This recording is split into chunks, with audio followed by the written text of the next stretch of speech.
বড় ভাইয়ের মৃত্যুতে দেশে আসতেই বাবার চাপের মুখে বিয়ে করতে বাধ্য হলাম। সদ্য বিবাহিত হওয়া আমার বড় ভাইয়ের স্ত্রী নীরাকে বাবা এমনটা করবে জানলে দেশেই আসতাম না। নিজেকে গুছিয়ে নিতে চেয়েছিলাম, কিন্তু তার আগেই এত বড় একটা ঝড় বয়ে যাবে জীবনের ওপর দিয়ে ভাবতেই পারিনি।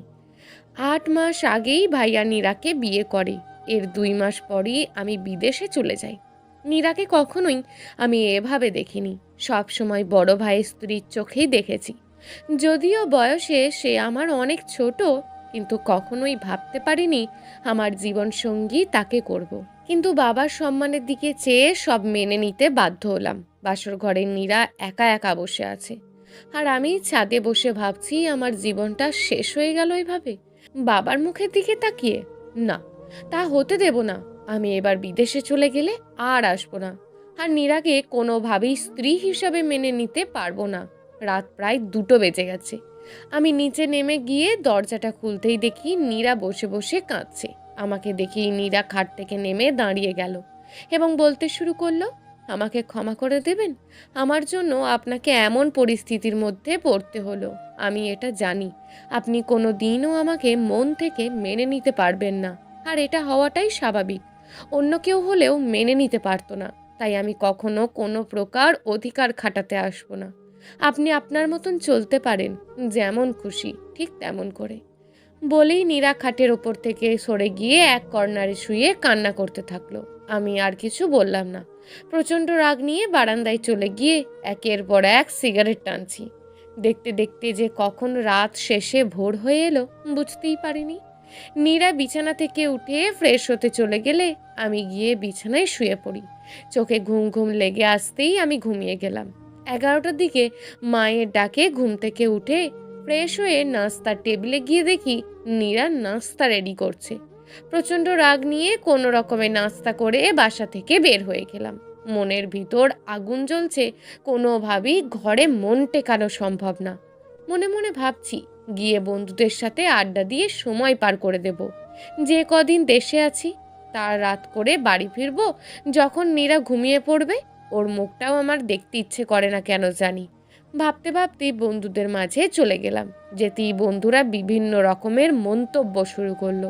সরাসরি বলতে শুরু করলো, কি রে বন্ধু, কেমন রাত কাটলো, ভালোই তো পেয়েছিস ভাবিকে। আরো অনেক রকম বাজে কমেন্টস করতে শুরু করলো। ওদের কথায় মেজাজ আরও খারাপ হয়ে গেল। ওদের সাথে তেমন কোনো কথা না বলি সেখান থেকে উঠে চলে আসলাম। নিরিবিলি একটা জায়গা দেখে বসে পড়লাম। পকেট থেকে ফোনটা বের করে ডাটা কানেকশন অন করতেই মেসেঞ্জারে টুংটাং শব্দ করে দিয়ার মেসেজ আসতে শুরু করলো। দিয়ার সাথে বিদেশে থাকা অবস্থা থেকেই ফেসবুকে পরিচয়। কিছুদিনের ভিতরেই আমাদের সম্পর্কটা ভালোবাসায় রূপ নেয়। আমি কখনো বিশ্বাস করতাম না যে ভার্চুয়ালে ভালোবাসা হতে পারে, কিন্তু দিয়া তা ভুল প্রমাণ করে দিয়েছে। ও আমাকে ফোনের অন্য প্রান্ত থেকে এমনভাবে কেয়ার করেছে যে মনে হতো সে সব সময় আমার পাশেই ছিল। এত হাজার মাইলের দূরত্বকেও তখন দূরত্ব মনে হতো না। বাস্তবতার জন্য এই কয়েকদিনের মেয়েটাকে মেসেজ দিতেই পারিনি। না জানি কত কিছু ভেবে বসে আছি। ভাবতে ভাবতে মেসেজ ওপেন করতেই দেখি দিয়ার অভিমানী মেসেজ। কি, আমাকে ভুলে গেলে দেশে এসি? তুমি না বলেছিলে সব কাজ শেষ করেই আমার সাথে দেখা করবে? কই, তুমি তো এলে না। আসবে তো দূরের কথা, না একটা মেসেজ না কোনো কল। তুমি কি ঠিক আছো? আমি আর দেরি না করে দ্রুত মেসেজ ব্যাক করলাম। ঠিক আছি আমি, একটু ব্যস্ত ছিলাম বুঝোই তো তুমি। চলো আজ একসাথে লাঞ্চ করব। লিখে বসে আছি, কয়েক মিনিটের ভিতরেই দিয়ার রিপ্লাই আসলো, চলে আসো। ঠিকানা দিয়ে দিল। আমি বললাম ঠিক আছে, তুমি আসো, আমি আসছি। বলেই সেখান থেকে উঠে রওনা দিলাম দিয়ার সাথে দেখা করার জন্য। মনে মনে ভাবছি, দিয়াকে কি নীরার কথা বলবো? না, ওকে কিছুই বলা যাবে না। কিছুদিনেরই তো ব্যাপার। বিদেশ গিয়েই নীরাকে ডিভোর্স দিয়ে দেব। অযথা ওকে বলার কি দরকার? অল্প সময়ের ভিতরেই দিয়ার পাঠানো ঠিকানায় চলে আসলাম। ঠিক সময় মতন দিয়াও চলে আসলো। এসেই আমাকে জড়িয়ে ধরলো। দিয়া আধুনিক মডার্ন মেয়ে। ছবিতে ওকে যতটা সুন্দর লাগে তার চেয়ে অনেক বেশি সুন্দর আর স্মার্ট মেয়ে দিয়া। যে কোনো ছেলেই পছন্দ করতে বাধ্য হবে। দিয়াকে যত দেখছি ততই মুগ্ধ হচ্ছি। মনে হচ্ছেই না আজ আমাদের প্রথম দেখা সরাসরি। মনে হচ্ছে যুগ যুগের চেনা। নিমেষেই এই কয়েকদিনের যন্ত্রণা যেন ভুলেই গিয়েছি আমি। খুব দারুণভাবে প্রতিটা মুহূর্ত কেটে যাচ্ছে দিয়ার সাথে। দুপুরের লাঞ্চ, রাতে মুভি দেখা, ডিনার করা, কেমন করে যেন সময়গুলো কেটে গেল। রাত 11:30টার দিকে দিয়াকে বিদায় দিয়ে বাড়ির উদ্দেশ্যে রওনা হলাম। মনটা আবারও খারাপ হয়ে গেল। বাসায় গিয়ে আবারও নীরার মুখ দেখতে হবে। অসহ্য একটা মেয়ে, দেখার সাথে সাথেই মনটা খারাপ হয়ে যাবে। রাত 12টার দিকে বাসায় আসলাম। কয়েকবার কলিং বেল টিপ দিতেই নীরা এসে দরজাটা খুলে দিল। শরীরের শাড়ি ঠিক মতো নেই, মনে হয় ঘুমিয়েছিল। চুলগুলো এলোমেলো হয়ে মুখের সাথে লেপ্টে ছিল। আমি কয়েক মুহূর্ত তার দিকে তাকিয়েছিলাম। আমাকে তাকিয়ে থাকতে দেখে সে চোখ নামিয়ে নিল। সেই মুহূর্তে আমার খুব ইচ্ছে করছিল তার মুখ থেকে চুলগুলো সরিয়ে দিতে। এক অন্যরকম মাদকতায় সেই মুহূর্তে আমাকে পেয়ে বসেছিল। পরক্ষণেই নিজেকে সামলে আমি ঘরে ঢুকে এলাম। এসব আমি কি ভাবছি? না, এগুলো ভাবা মোটেও আমার ঠিক হচ্ছে না। কোনোভাবেই আমার নীরার প্রতি মায়া বাড়ানো যাবে না। আমি দিয়াকে ভালোবাসি, আর দেশে থেকে চলে গেলেই নীরাকে ডিভোর্সের পেপার পাঠিয়ে দেব। ভাবতে ভাবতে ওয়াশরুমে চলে গেলাম। ফ্রেশ হয়ে আসতেই নীরা বলল, টেবিলে খাবার দিয়েছি, খেয়ে নিন। আমি বললাম, আমি খেয়ে এসছি। নীরার মুখটা কেমন যেন ফ্যাকাশে হয়ে গেল। সে কিছু বলতে চেয়েও থেমে গেল। তারপর খাবারগুলো ঢেকে রেখে এসে বিছানার এক কর্নারে গিয়ে শুয়ে পড়ল। আমি আমার মতন বিছানায় শুয়ে শরীরের চাদর টেনে নিলাম। কি করব ভাবতে ভাবতে একসময় ঘুমিয়ে গেলাম। গভীর রাতে হঠাৎ আমার ঘুম ভেঙে যায়। আমি লক্ষ্য করি নীরার দুটি হাত আমার শরীরের ওপরে। সে শীতে কাঁপছে।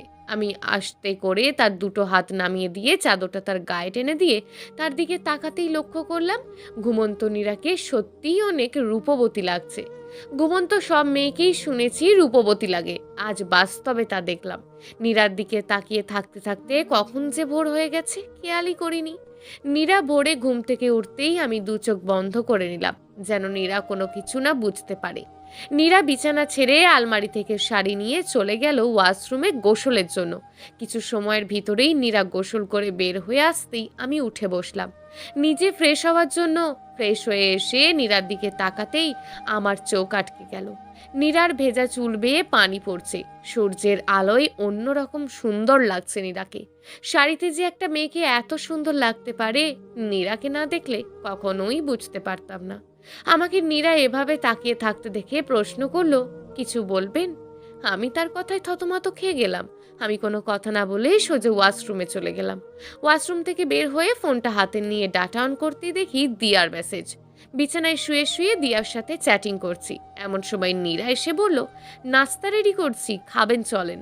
আমি কোনো কথা না বলে আবারও চ্যাটিংয়ে মনোযোগ দিলাম। নীরা কিছু সময় পর ফিরে এসে আবারও একই কথা বলল। মেজাজটা খারাপ হয়ে গেল। আমি খাট থেকে নেমে না খেয়েই বাসা থেকে বেরিয়ে পড়লাম। বাসা থেকে বের হওয়ার সময় নীরা আমাকে পিছন থেকে একবারও ডাক দিলেও আমার রাগান্বিত চোখ দেখে আর কিছু বলেনি। আমি সোজা দোকানে গিয়ে চায়ের অর্ডার দিয়ে সিগারেট জ্বালালাম। দিয়াকে মেসেজ দিলাম, আজ একসাথে লাঞ্চ করতে আসতে পারবে কিনা। দিয়া বলল আসবে। আমি দোকান থেকে চা সিগারেট খেয়ে বেরিয়ে পড়লাম দিয়ার সাথে দেখা করার জন্য। অনেক সময় ধরে অপেক্ষা করছি। দিয়াকে কয়েকবার মেসেঞ্জারে নক করেছি, সে শুধু বলে অপেক্ষা করো, আসছি। অনেক সময় অপেক্ষার পর দিয়া আসলো। আমি জিজ্ঞাসা করলাম, এত দেরি হলো যে? দিয়া ভুরু কুচকিয়ে আমার দিকে তাকিয়ে বলল, তুমি কি আমাকে দেখে বুঝতে পারছো না কতটা সাজগোজ করেছি তোমার সাথে দেখা করতে আসার জন্য? বাসা থেকে রেডি হয়ে বের হয়ে পার্লারে গেছি, ফেসিয়াল করেছি, তারপর তোমার সাথে দেখা করতে আসছি, আর তুমি আমাকে এভাবে প্রশ্ন করতে পারলে? আমি দিয়াকে বললাম, এত কিছু করার কি দরকার ছিল? তুমি তো এমনিতেই সুন্দর। দিয়া রেগে উঠে বলল, কি বলো? রূপচর্চা করবো না মানে কি? আর তুমি ভালো করেই জানো আমি ত্বকের যত্ন নিই কতটা। আমি আর কিছু বললাম না। আমার চোখের সামনে ভেসে উঠল নীরার মেকআপবিহীন মুখটা, যে মুখে একটা মায়াবী ভাব আছে। দিয়া বলে উঠল, এই কি হলো, চুপ করে আছো কেন? আমি নিজেকে সামলে নিয়ে, কই না তো। দিয়া বলল, চলো ক্ষুধা লেগেছে। তারপর দুজনে রেস্টুরেন্টে চলে গেলাম। খাবার অর্ডার করার কিছু সময় পর খাবার দিয়ে গেল। আমি খাচ্ছি আর দিয়াকে বারবার করে দেখছি। দিয়ার ভিতর কিসের এত অহংকার? ও সুন্দর, এটাই কি ওর অহংকার? দিয়া বলল, এই তাকিয়ে কি দেখো? আমি বললাম, না কিছু না। খাবার খেতে খেতে বৃষ্টি শুরু হলো। বৃষ্টি আমার অনেক ভালো লাগে, ছোটবেলা থেকেই খুব পছন্দ। মনে খুব ইচ্ছে জাগলো দিয়াকে সঙ্গে নিয়ে ভেজার জন্য, কিন্তু দিয়া কি রাজি হবে? ভাবতে ভাবতে খাচ্ছি। খাওয়া শেষ করে কতটা সময় বসে দিয়ার সাথে গল্প করলাম, বৃষ্টিতে ভেজার ইচ্ছেটাও আরো বেড়ে গেল। আমি দিয়ার হাত ধরে নিয়ে হোটেলের সামনে এসে বললাম, চলো আজ দুজনে বৃষ্টিতে ভিজবো। দিয়া আমার হাত থেকে টান দিয়ে ওর হাতটা সরিয়ে নিয়ে বলল, তুমি কি পাগল হয়েছো নাকি? এত টাকা খরচ করে আমি মেকআপ করে এসেছি বৃষ্টিতে ভেজার জন্য? যত সব উদ্ভট কথাবার্তা বলো তুমি সিয়াম। তোমার কি হয়েছে হঠাৎ? তুমি গ্রাম্য ভূত হয়ে গেলে নাকি? এটা কেমন শখ তোমার? দিয়ার কথায় প্রচন্ড আঘাত পেলাম, তবুও নিজেকে শান্ত রাখলাম। দিয়াকে যে ভালোবাসি। তখনই দিয়া বলে উঠল, তুমি তোমার এইসব ন্যাকামো পরিবর্তন করো, না হয় আমার তোমার সাথে আগামী পথ চলতে নতুন করে ভাবতে হবে। বলে সে একটা সিএনজি ডাক দিয়ে উঠে গেল। আমি ডাক দিলাম, কিন্তু আমার আর কোনো কথাই দিয়া শুনলো না। মেজাজটা তখন প্রচন্ড খারাপ হয়ে গেল। এত কিসেরই গদিয়ার? তারপরেও নিজেকে সামলে নিলাম, হয়তো ভালোবাসি বলে। মন খারাপ হয়ে গেল, তাই আর বাহিরে থাকতে ইচ্ছে করছে না। এদিকে বৃষ্টি থামার কোনো নামই নেই। তাই বাধ্য হয়ে আমিও সিএনজি নিয়ে বাসার উদ্দেশ্যে রওনা হলাম। বাসায় এসে কলিং বেল চাপতেই মা এসে দরজা খুলে দিল। আমি রুমে গিয়ে দেখি নীরা নেই।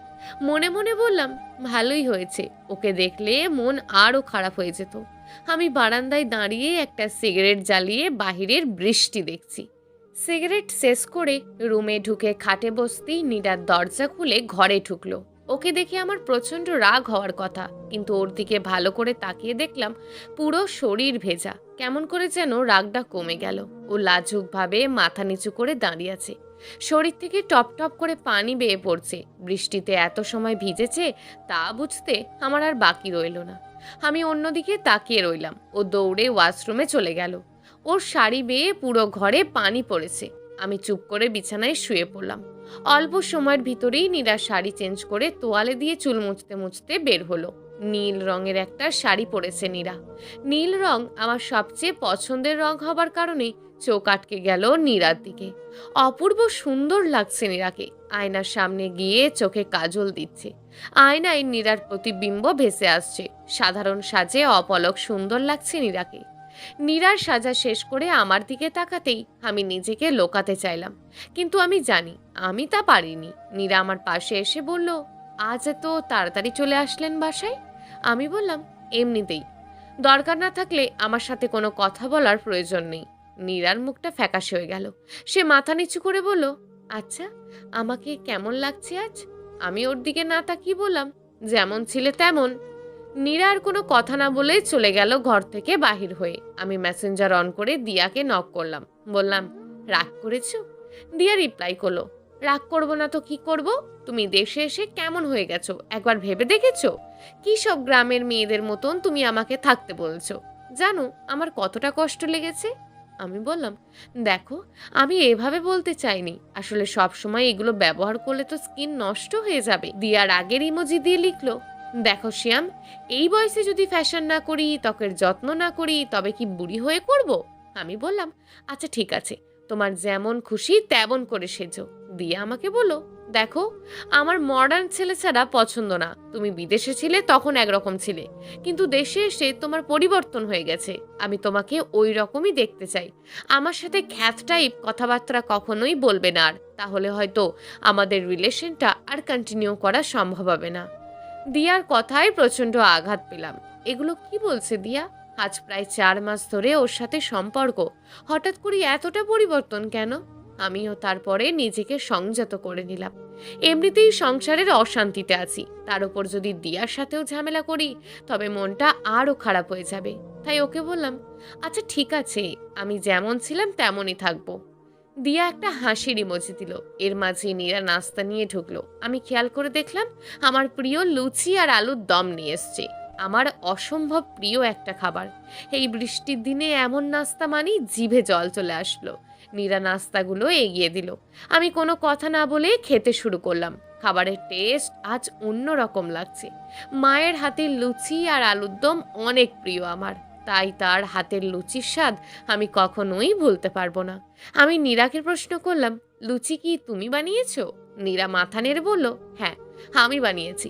আমি বললাম, খুব ভালো হয়েছে। নীরা একটা লাজুক হাসি দিল। আমি বললাম, এটা আমার খুবই প্রিয় একটা খাবার। নীরা মাথা নেড়ে বলল, জানি। কে বলেছে? আপনার ভাইয়ের জন্য যখন বানাতাম তখন সে খেতে খেতে বলতো আপনার খুব পছন্দের খাবার লুচি। এর জন্য নাকি ছোটবেলায় দুই ভাই অনেক ঝগড়াও করতেন। সেই মানুষটা আপনাকে অসম্ভব ভালোবাসতো। বলতে বলতে দেখলাম নীরার চোখের কোণে পানি চলে এসছে। নীরার চোখের পানি লুকাতে হয়তো দৌড়ে চলে গেল বারান্দায়। পুরনো দিনগুলির কথা মনে পড়ে গেল। দুই ভাই কতই না মজা করতাম। দুজনের সব কিছু একই রকম লাগতো। জামা কাপড়, খাবার সবকিছু দুই ভাইয়ের একই রকম থাকতো ছোটবেলা থেকে। নীরার মন খারাপ হয়ে গেছে হয়তো ভাইয়ার স্মৃতি মনে পড়াতে। ভাবতে ভাবতে কেন জানি বারান্দায় নীরার পাশে দাঁড়াতে খুব ইচ্ছে করলো। খাট থেকে নেমে আমিও গিয়ে দাঁড়ালাম বারান্দায় নীরার দিকে। নীরার চোখ বেয়ে টপ টপ করে পানি পড়ছে। কেন জানি প্রচন্ড রাগ হচ্ছিল। আমার কাছে মনে হচ্ছে ন্যাকা কান্নাকাটি করছে নীরা। কিছু বলতে যাব, এমন সময় নীরা বলে উঠল, আসলে আমার জন্য আপনার জীবনটা এমন হয়ে গেছে, কিন্তু আমি কখনোই চাই না আপনার জীবনটা এমন হোক। আমি চাই আপনি সুখের সংসার করেন। আমি আপনার জীবনে কখনোই বাধা হয়ে আসব না। সবার জীবনে স্বপ্ন থাকে, আমারও ছিল। একটা সুখের সংসার হবে,